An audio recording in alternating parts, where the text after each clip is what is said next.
Good morning, everybody. My name is Darlene, and I have Parkinson's. Today, I thought that maybe what I would talk about is how do I know, or can I tell if my Parkinson's is progressing or if it's sort of staying the same? How do I know that? Because there's not a test that tells us. So how would I know, other than the doctor telling me, of course? Well, there's different signs. Yes, I can tell when things are progressing because I find that there's things that I was able to do that I can't do anymore. So that's a big marker.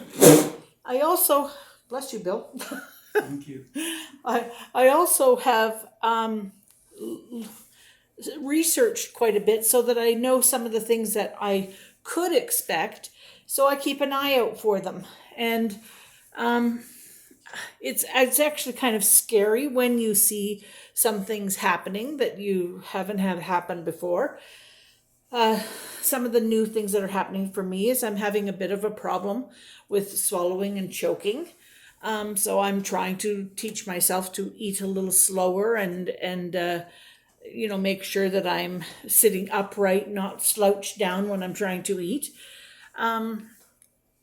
What else have I noticed? We're going to do a smell test because I hadn't lost my sense of smell, but we've noticed a couple of times lately that possibly is changing. So we are going to do a video and we're going to give me a smell test, but we haven't done that yet. So that's something that maybe I have much more difficulty with some of my daily tasks. I'm finding it harder and harder in the kitchen.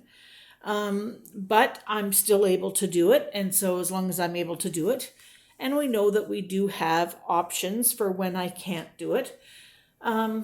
So we're just playing it by ear, but can you tell? Yes, I can tell that the progress now is perhaps faster than it had been when we first were diagnosed.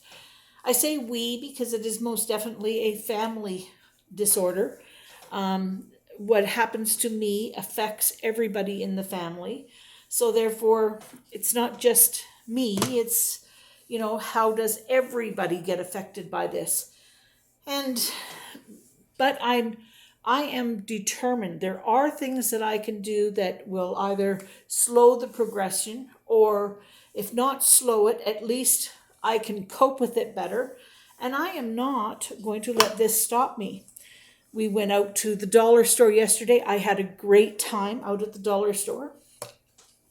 Yes, I had to go in my wheelchair, but that doesn't matter. I still got out. I still had a chance to shop, which very seldom happens for me.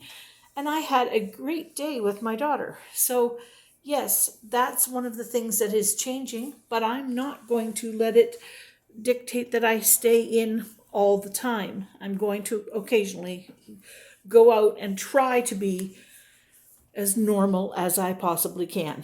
So, yes, there are definitely changes, and I really wish that I could say that there weren't.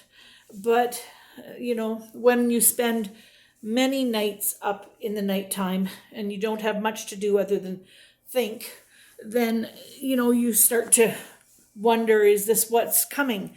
But I have tried to make myself busy. If I'm up in the nighttime, I try to make myself busy because if I do that, then I'm okay to rest the next day, like if I'm not sleeping. But if I don't do anything at nighttime and then I'm tired the next day, then I won't be able to do anything the next day either, and things just would get backed up. So I do my best to keep on going. I find I have possibly less motivation than I have in the past, but I'm gonna work on that. That's all I can say is I work on it.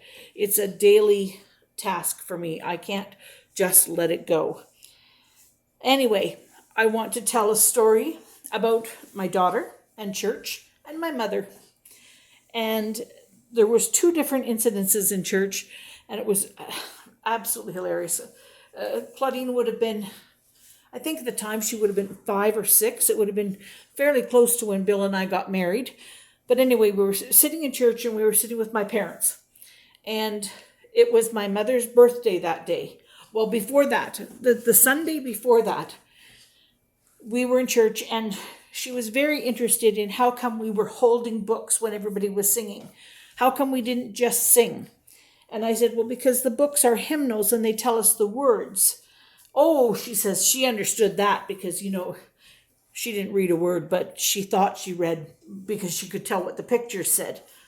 So anyway, that Sunday, she picked up the book and she stood up and we're all singing. And I noticed that in a loud voice, she was singing.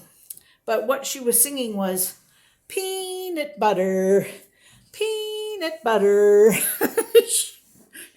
She didn't have any words to the song other than peanut butter. And she was doing it at a loud tone. But I said, you're making a joyful noise and the Lord will appreciate that. So the following Sunday is my mom's birthday. And we're in church and we're trying to teach her to be quiet and sit there and whatnot.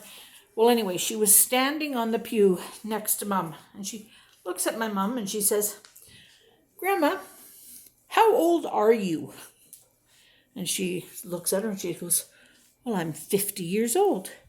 And Claudine, she grabs her chest like she couldn't even fathom how old 50 was, grabs her chest, proceeds to wilt down into the seat with great drama and went, 50? Whoa. Like she could not handle that 50 well. The people all around us just completely burst into laughter. I said to Mom, 50 didn't sound so old this morning, but kind of sounds old to her now. Anyway, looking back, 50 sounds good to me now. All right, we'll talk to you all tomorrow.